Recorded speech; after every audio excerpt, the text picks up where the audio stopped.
Hi, this is Sean D'Souza, and you're listening to the 3-Month Vacation Podcast. This podcast isn't some magic trick about how to work less. Instead, it's about how to really enjoy the work that you do and to enjoy your vacation time.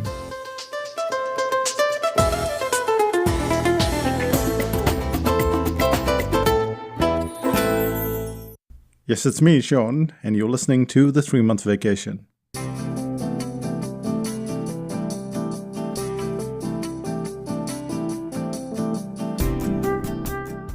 Back in 2005, we were about to go for another vacation to Thailand. It was a bright, sunny day, on a Sunday too, and Renuka mentioned that some of the rose bushes needed cutting. And I said, why don't you do it today? And she said, well, we could do it when we come back. I said, well, it's a sunny day. You might as well finish it before we leave. And that one comment and the sequence that followed that one comment led to a lot of chaos. She struggled to cut the rose bush, and so she called me and asked for my help. I had the hedge trimmers, and as I went to cut something, she put her finger right in the way. I know, it sounds pretty gruesome, and it was. And that meant that her finger was amputated. We then had to go to the hospital. She had her arm in a cast for 3 months. And what I'm talking about is extreme chaos. This is not the situation that we find ourselves in every single day. But there is a lot of chaos. And the point that we've got to handle is, how do we deal with this chaos instead of complaining? Because the complaining doesn't really help us at all. Instead, we've got to have a strategy to deal with both the regular chaos and the extreme chaos. And this podcast is not about extreme chaos. This podcast is about your regular chaos. And it's called How to Thrive and Succeed in the Midst of Chaos.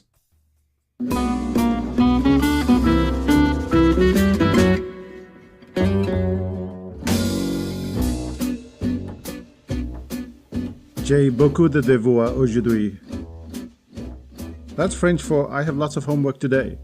And it's what my niece Marcia informs me almost daily when I pick her up from school.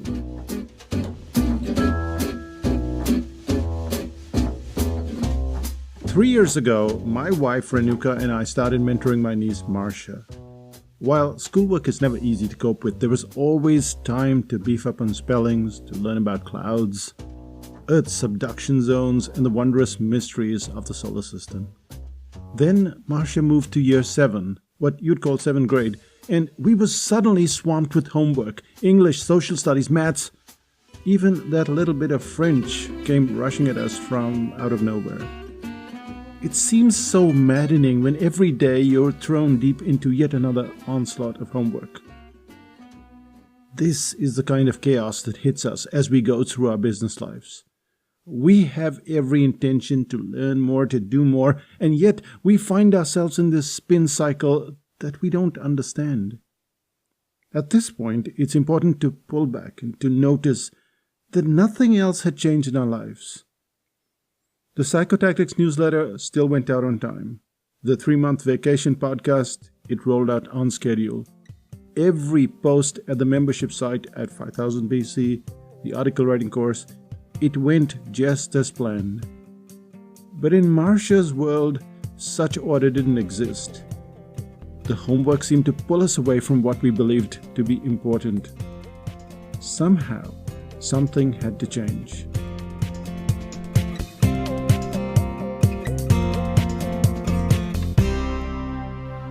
Hi, I'm Sean D'Souza, and you're listening to the 3-Month Vacation. In this podcast, we're going to look at how to achieve the seemingly impossible. To break free from gravity, we have to have a strategy that enables us to go ahead, even under trying conditions. The 3 things we're going to look at are seemingly pedestrian. They're almost every day, but it's something that we've had to use ourselves for our business and now for Marcia. And the first thing is non-negotiable items. The second, which you've heard before, is just say no. And the third is about drills. Let's start with the first one, which is non-negotiable items.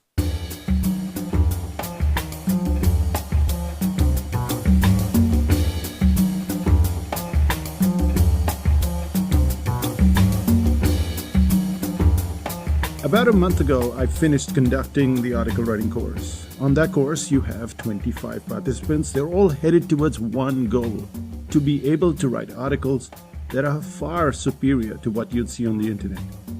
And they have to write an article in under 2 hours. At the end of the course, I ask every one of the participants to relate their experiences as they went through the course. And that's when you hear the stories that you've never heard before. Stories of how one of them almost lost a child and still finished her homework. Or the story about how one person had been working until 2 a.m., then sat down to write the article at about 3 a.m. And that's just so that they could meet the deadline for the day. Every one of these stories starts off in an almost identical manner. In their world, article writing was all about struggle, about frustration and chaos. And then, 12 weeks later, every single one of the participants who made it to the end point can write an outstanding article. It's complete in almost every respect, and they can do so within that 2-hour period. Some of them were taking days, one even took 4 weeks to write an article, and yet, at the end of the course, those very same people were achieving the seemingly impossible in under 2 hours.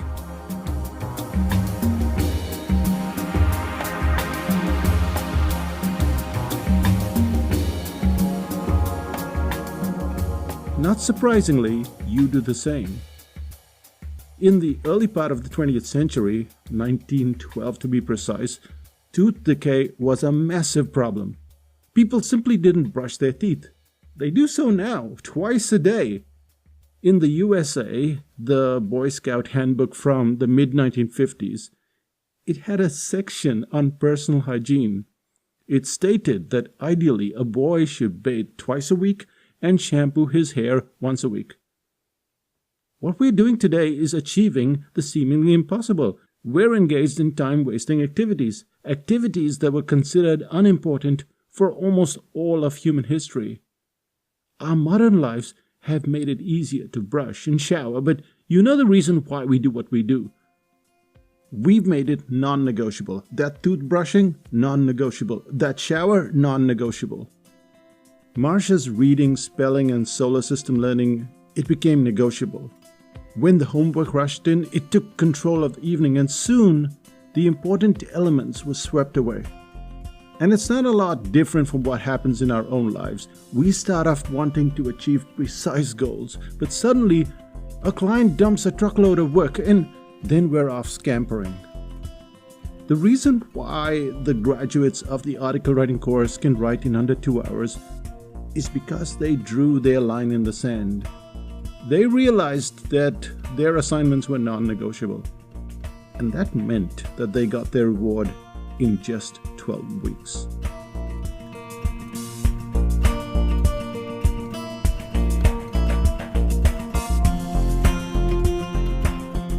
At Psychotactics, we too have to make a few of our activities non-negotiable. So Renuka and I go for a walk almost every morning. Now, we haven't gone in the last couple of weeks since we got back from Goa.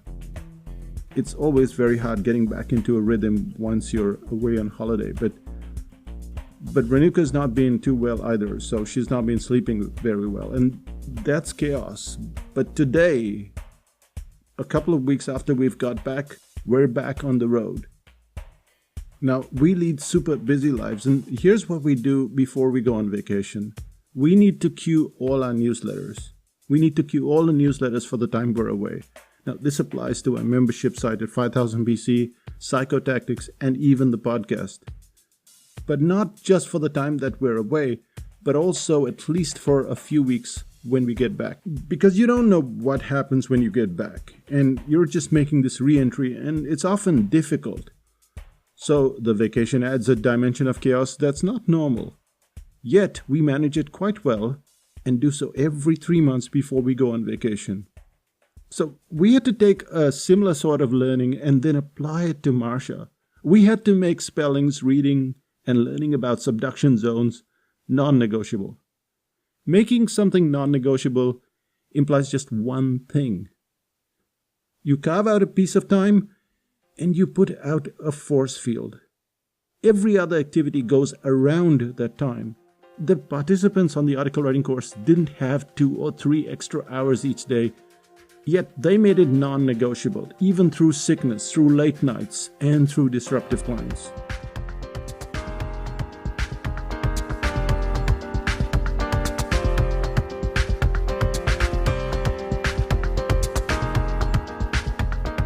Life doesn't give us time on a platter. The people who believe that they will have time in the future are just living in la-la land. Life doesn't care squat for your goals. You have to snatch a chunk of time from your very busy day and then put that force field around it. You're listening to this podcast not because it appeared from nowhere, but because I had to make it non-negotiable. I had to go to the cafe, I had to sit there for a couple of hours, I had to script it and then come back. It all takes many hours in the day. Now, it's not like I have 8 days in a week, and neither will you. You have to make some things non-negotiable. Like right now, it's 5 a.m. on Tuesday, and I know that I have to get this podcast recorded because it has to be edited, the music has to be put in, and if I wait, then it becomes negotiable, and that's impossible. You wouldn't be listening to it. So, one of the main things that you have to do is you have to make things non-negotiable. But the second thing that you have to do is you have to say no. And this is about focus. Focus is not about what you're doing, but what you're not doing.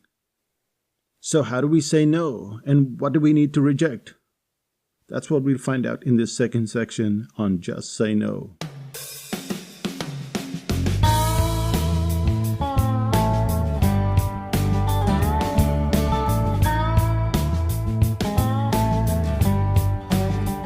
Shawnee is always tired when we come over for playdates. That was a random but bone-chilling comment from my niece Kira. She would have been just 6 years old at the time, and every month or so we have playdates for Kira and Marsha. At one such playdate, Kira made the statement, "Shawnee is so tired every time we come over for playdates." Until that moment, it hadn't occurred to me that a 6-year-old would notice. After all, Kira and Marsha were always running around, they're always playing. Why would they need me to participate?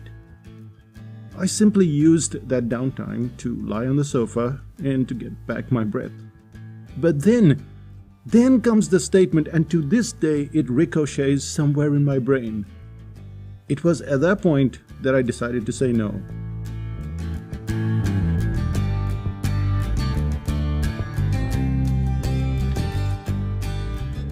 We all realize there's nothing new in the concept of saying no. We've heard it a million times before. We use it a lot when we've had enough, and we say no. However, that's not the lesson that we need to learn. What we really need to understand is that we have to have that no ready to be used at very short notice. This year, for instance, we announced an information products course. It was the start of the year, and we always list what we're going to cover in the year, and we send it out to 5000 BC members and I guess Psychotactics members as well. And so that way you know how to plan for the courses and workshops and whatever we're doing in the year. Well, at the start of the year, it looked fine, and then April set in. And the article writing course started putting a fair bit of pressure on me. And so we decided to pull the plug on the information products course. We said no.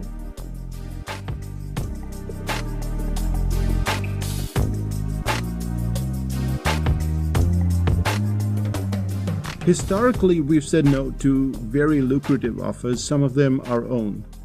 You've already heard how we said no to affiliates, how we barely do any joint ventures. We've probably done about 3 or 4 in 16 years. How we have not gone down the path of speaking at dozens of events, traveling all the time, trying to make our book bestsellers. That's all no. And even when we look at Psychotactics history, you'll find that we've said no a lot of times. You're likely to have heard of the Protégé program. We started it as an annual program back in 2006, then in 2007, and then in 2008 we had it yet again. Each time we took on just 15 clients, but together they earned us close to $500,000. Would you have walked away from such a lucrative option?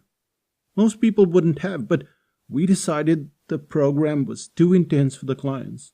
They weren't implementing the learning as deeply as they should or they could, and so we said no. But as you're listening to this podcast, you realize it's not about psychotactics. Renuka and I, we have a lot of decisions to make, and we say no at a fairly regular clip. Actually, Renuka's better at it than I am. However, this is not about the podcast or Psychotactics. It's about Marcia's sudden burst of homework, which is the chaos that showed up suddenly. And like any of you, she was faced with this weird situation. It's not like she could pick and choose what she wanted to say no to. And so we had to make those decisions for her. And sometimes saying no means you have to deal with the teacher. Take, for example, the recent assignment about the solar system that she had to do.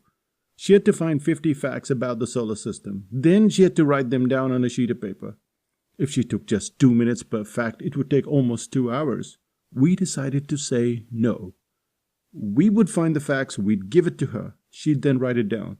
We said no to the mundane manner in which the homework was doled out. And the time it saved, we could use to learn something more valuable. The reason why we have chaos in business is simply our inability to say no. When Kara made her "Shawnee is always tired" statement, I couldn't continue to let things stand as they were. I had to refuse to work on weekends. The volume and range of work I was taking on required so much energy that if I wasn't rested enough, it wasn't Kara alone who was disappointed. My clients could find that little inconsistency in my work. And worst of all, I had to look at this tired face in the mirror.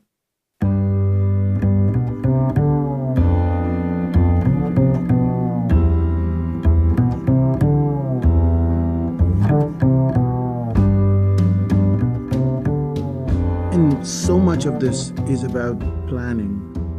When Renuka and I go for our walk, we do so because we want to keep fit, but we also want to listen to podcasts. So we exercise, we listen to podcasts, we listen to audiobooks, but on Fridays, we talk about things that go onto our stop doing list.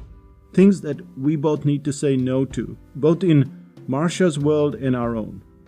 So we sit down, we make the list of the core things that we want to achieve. We made the weekends non-negotiable. We created chaos planning. So in the afternoons, 3 hours, I don't do anything, or I don't mark out as time that I can work in. It's just non-negotiable. We take 3 months off because we said no to endless work. It's all about renegotiating the things we have to do, but constantly battling what we need to drop. Which is why when Kara comes over on her playdates, I'm no longer sprawled on the sofa. I run the girls ragged. I'm not exhausted like I always was.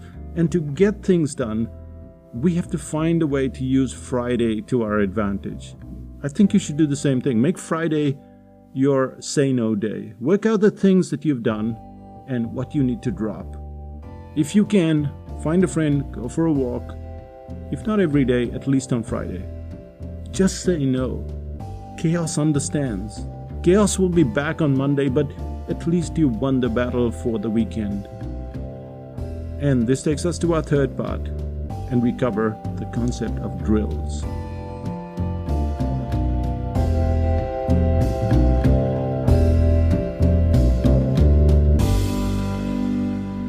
When we think of talent, we think of something inborn. This assumption is pointless when you stop and think about how the brain works. The brain is a pattern-seeking device. If you think of talent as something inborn, then, well, you can't do anything about it. It means that you can never be talented in anything else but what you were born with. I, on the other hand, have this aversion to inborn talent. And it's one thing to just state something out loud. It's quite another to prove the point. So we started mentoring Marcia because she was struggling with her studies at school. No, she's a bright girl, and I've known her since she was 3, but it was clear that she needed help. While I love maths and languages and science, there are 2 fronts to work on: confidence and knowledge. So we set about going through drills. Day in and day out, we'd learn about clouds. We'd learn about cumulus, cirrocumulus, roll clouds, cumulonimbus, cap clouds, mammatus, and one of our favorites, clouds that look like spaceships, lenticularis, and clouds that look like waves on the ocean, Kelvin Helmholtz. Yep, that's a pretty weird name for a cloud.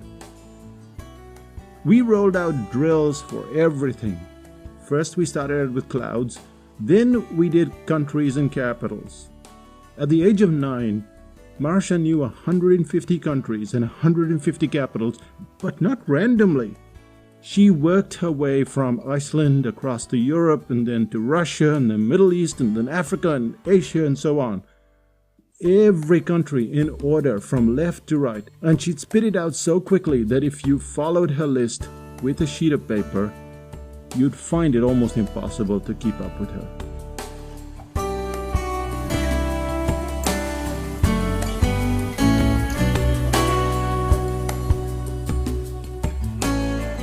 So how does this apply to getting things done? Without drills, your brain doesn't have the chance to learn too much. Take the upcoming headline course, for instance. In a short period of 8 weeks, a client has to go from struggling with headlines to be astoundingly good. But what does astoundingly good mean? It means that the client can write dozens, even hundreds of headlines if needed. Every headline is genuinely curious. It's not clickbait.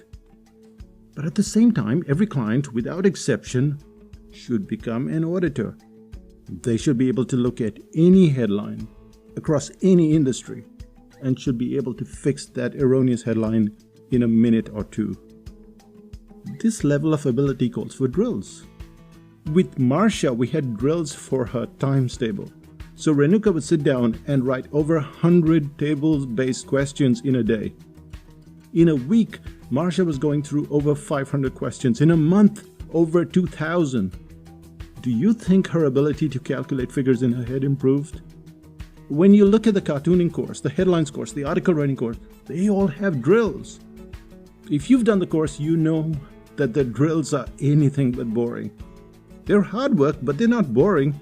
And yet, when you're called on to execute the exercises, you do so almost flawlessly.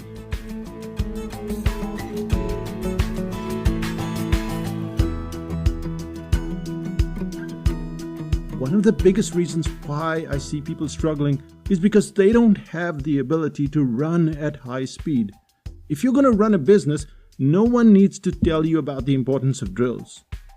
The drills take a lot of effort, but they're only necessary for a short time. Marcia and I started learning a few countries one day in December, and by Easter, which was a few months later, she knew the countries and capitals in sequence. At Psychotactics, we've done well for a simple reason. We keep to the drills, then we add skills as we go along, and that's how you really become smarter. But smarts are just the icing on the cake. What drills really do is help you quickly go through your day. You learn the skill, you implement it. Talent is a reduction of errors. The fewer errors you make, the more talented you become. Instead of battling with headlines all day long, you get an outstanding headline done in a few minutes. On the other hand, someone might have been struggling to write an article for over 2 weeks and then has gone through that drill to the point where that person can write an engaging, complete article in under 2 hours.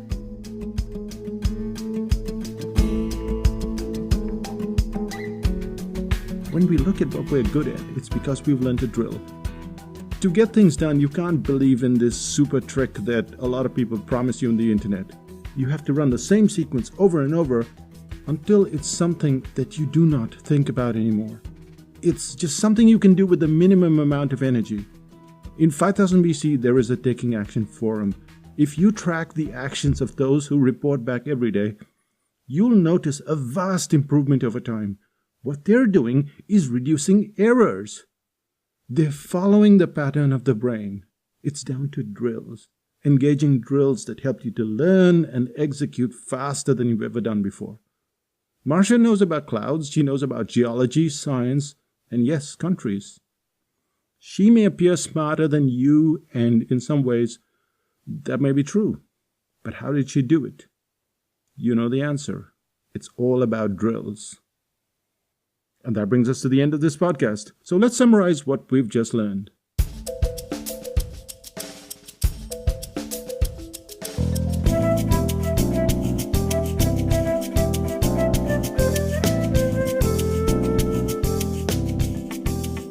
When I pick up Marcia from school, she always has this big grin on her face. And yes, she'll tease me by saying, "J'ai beaucoup de devoirs aujourd'hui." And I know that's my signal for chaos. But I also know that we can tame the chaos by using the 3 core elements. So the first thing is that we have to make some things non-negotiable. Recording this podcast for me is non-negotiable. Writing the newsletter, non-negotiable. Going to 5000 BC, non-negotiable. I have to do this like brushing teeth and showering, and it's non-negotiable. And once you start to make it negotiable, well, it doesn't work for you. The second thing is about saying no. A lot of people say yes to everything, and it doesn't seem obvious, but one of the things that you say yes to that sucks up a lot of your time is trying to find an easy path to success. And so you'll buy something that says, you're going to go from 0 to hero. You're going to get 10,000 clients in 3 months. And then 3 months later, you've wasted all that time when really you had to be plugging away bit by bit. And so saying no, getting rid of those things that waste your time and just really frustrate you, that's very critical. And the third thing is about drills. We really are talented beyond our own imagination. We've seen clients who've gone from cartooning to writing to headline writing to acquiring skills that you would not think possible. And yet they do it. And it's not that they just have an average ability. They have exceptional skills. And it's through drills. Drills make us amazingly fluent at what we need to do. And so these are the 3 things. But the thing that you can work on today is just getting rid of your distractions. So sit down and work out, what are my distractions? Unsubscribe from the newsletters that don't work for you. And that's when things start to get clearer.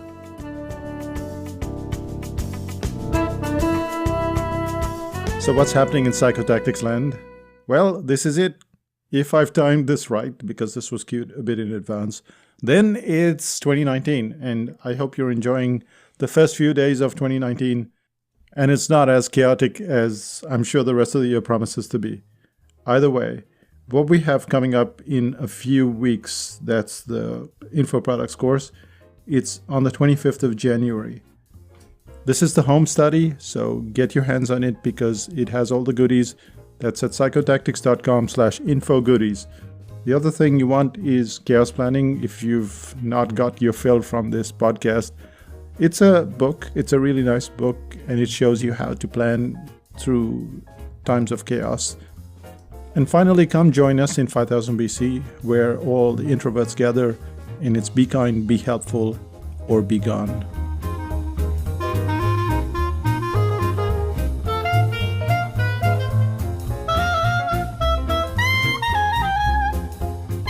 Still listening? People often want to know what happened after we went to hospital and Renuka's finger got amputated. The thing is that we got really lucky because on that day they had one of the surgeons who was an expert in finger reconstruction, and her fingers are very tiny. Mine are much larger, but that whole nerve connection that was severed needed to be fixed, and that was like a 5-hour operation. And she was walking around like a zombie after that because of all the medication in her. But we got back, and then she had to sleep with her arm up for 2-3 months. She had to do a lot of reconstructive work. And today, when you look at a finger, you won't notice it, but if you ask her, she will show it to you. And Yeah, it looks pretty much the same, but she will point out the differences. That was chaos. We hired someone after that, and she threw a whole bunch of chaos in our lives as well. That's just how life is. And what we've learned is that we're not going to whinge and cry and moan like a lot of people. Instead, we do something about it. And I think that that's the kind of client that we attract as well. That's you. So I'll say bye for now, and we'll see you in 5000 BC.